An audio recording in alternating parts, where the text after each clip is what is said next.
Pernah kebayang nggak sih Anda dapat tagihan, terus nanya, ini cara ngitungnya gimana ya? Tapi jawaban yang Anda terima itu bukan penjelasan, malah surat gugatan ke pengadilan. Nah, kedengarannya aneh kan? Tapi ini beneran terjadi dalam sengketa antara sebuah perusahaan dengan Direktorat Jenderal Bea dan Cukai. Jadi, ada apa ini sebenarnya? Gimana ceritanya? Permintaan data yang kelihatannya sepele, kok bisa sampai meledak jadi sengketa hukum di pengadilan? Percaya deh, ini bukan cuma soal angka di atas kertas, tapi ini soal pertarungan prinsip yang lebih besar antara hak kita sebagai publik untuk tahu versus batasan kewenangan negara. Dan inilah dia, dokumen yang jadi biang keladinya, surat gugatan dari Bea Cukai. Anehnya, mereka itu nggak nuntut uang atau apapun. Mereka justru menuntut pengadilan buat membatalkan perintah yang menyuruh mereka untuk transparan. Jadi sebuah lembaga negara malah menggugat warga negara supaya nggak perlu buka data. Unik banget kan? Oke, biar gampang, ini kronologinya secara singkat. Semuanya dimulai dari surat tagihan di bulan Agustus 2024. Perusahaan nanya baik-baik, ini cara ngitungnya gimana? Bea Cukai diam aja, nggak jawab. Akhirnya, kasus ini sampai ke Komisi Informasi Pusat atau KIP yang pada November 2025 mutusin Bea Cukai, Anda harus kasih datanya. Tapi bukannya nurut, sebulan kemudian Bea Cukai malah bawa masalah ini ke pengadilan. Nah, sekarang kita masuk ke dagingnya, ke inti gugatan dari Bea Cukai ini. Kenapa sih mereka bisa seyakin itu kalau putusan Komisi Informasi ini salah total dan harus dibatalin? Jadi, argumen utamanya Bea Cukai itu begini. Putusan Komisi Informasi itu bukan cuma keliru, tapi cacat secara fundamental. Mereka nyerangnya dari dua sisi. Pertama, dari segi prosedur hukumnya katanya banyak yang salah. Dan kedua, dari substansinya, katanya Komisi Informasi salah paham soal apa itu informasi publik. Yuk kita bedah argumen pertama mereka, cacat prosedur. Menurut Bea Cukai, bahkan sebelum kita ngomongin soal datanya, kasus ini harusnya udah gugur dari awal karena berbagai kesalahan formalitas hukum. Nah, ini argumen mereka yang cerdik tapi juga bikin pusing. Bea Cukai bilang menurut hukum yang boleh bersengketa itu cuma pengguna informasi. Sementara perusahaan ini kan statusnya masih pemohon, soalnya mereka belum dikasih informasinya.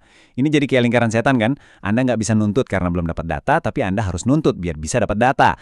Ini celah hukum yang luar biasa sih. Dan ini kutipan langsung dari dokumen mereka yang menegaskan poin tadi. Mereka benar-benar kaku membedakan antara pemohon dan pengguna. Menurut tafsiran mereka, ya cuma pengguna yang punya hak buat maju ke sengketa. Titik. Ada lagi argumen prosedural lainnya, salah alamat. Kata Bea Cukai, perusahaan ini mestinya ngirim surat keberatan itu ke atasan internal mereka, yaitu Dirjen Bea Cukai. Tapi suratnya malah nyasar ke Inspektur Jenderal Kementerian Keuangan. Buat Bea Cukai, ini bukan sekedar salah kirim surat biasa. Ini artinya secara hukum, langkah keberatannya nggak sah, dan lapor ke Komisi Informasi jadi terlalu cepat alias prematur. Oke, sebelum lanjut, kita perlu paham dulu apa itu surat kuasa khusus. Jadi ini bukan surat kuasa biasa ya, ini dokumen yang spesifik banget, yang ngasih wewenang ke pengacara untuk bertindak di satu kasus tertentu. Dan semua detailnya harus benar, nggak boleh ada yang salah. Nah, disinilah Bea Cukai nyerang lagi dari sisi teknis. Mereka bilang surat kuasa pengacara perusahaan ini cacat hukum. Kenapa? Karena salah nyebut siapa yang digugat dan apa yang disengketakan. Efeknya fatal loh. Kalau surat kuasanya nggak sah, artinya si pengacara nggak punya wewenang hukum buat mewakili perusahaan. Seluruh kasusnya bisa langsung gugur cuma karena masalah teknis begini. Oke, cukup soal prosedur yang bikin pusing. Sekarang kita masuk ke argumen utama Bea Cukai, jantung dari perdebatan ini. Emangnya informasi yang diminta itu beneran informasi publik atau bukan? Ini dia ilustrasi yang bagus banget buat jelasin argumen utama mereka. Bea Cukai coba membagi dokumen pemerintah jadi dua jenis. Ada informasi publik yang sifatnya umum buat semua orang. Terus ada keputusan tata usaha negara atau KTUN yang sifatnya pribadi, spesifik, dan cuma buat satu pihak.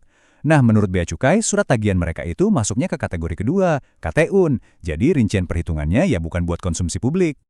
Kutipan ini benar-benar merangkum argumen mereka dengan sempurna. Intinya, hanya karena pemerintah punya suatu informasi, bukan berarti informasi itu otomatis jadi milik publik.